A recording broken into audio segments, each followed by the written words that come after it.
নির্বাচন, অথচ বিএনপির শীর্ষ নেতা এখনো লন্ডনে রয়েছেন। অন্যদিকে দল আবার পরিচালিত হচ্ছে তার কথাতেই। খালেদা জিয়া অসুস্থ, শুধু কবে হাসপাতালে যাবেন সেই সময়ই গণমাধ্যমে খবর হয়।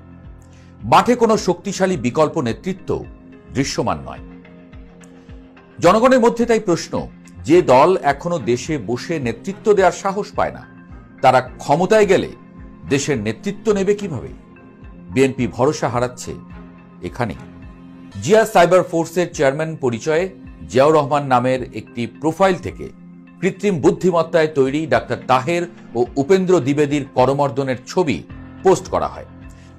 দাবি করা হয় শনিবার রাত 9টায় দিল্লির একটি 5 তারা হোটেলে ভারতের এই হাই প্রোফাইলের সঙ্গে বৈঠক করবেন ডাক্তার তাহের। এই পোস্ট শেয়ার করে জাতীয়তাবাদী যুবদলের সভাপতি আব্দুল মোনায়েম মুন্না নিজের ভেরিফাইড প্রোফাইলে লেখেন, মুখে ভারত বিরোধিতা আর তলে তলে ভারতের সঙ্গে সম্পর্ক তৈরিতে ব্যস্ত জামায়াত। যদিও বাস্তবে ডাক্তার তাহের তখনও যুক্তরাষ্ট্রেই ছিলেন বলে গণমাধ্যমকে নিশ্চিত করেছেন তিনি।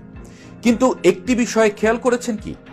মানে ঘটনা সত্য কিংবা মিথ্যা যাই হোক না কেন, বিএনপি বেশ কেঁপে উঠল না? কিন্তু এমন হওয়ার কি কথা ছিল?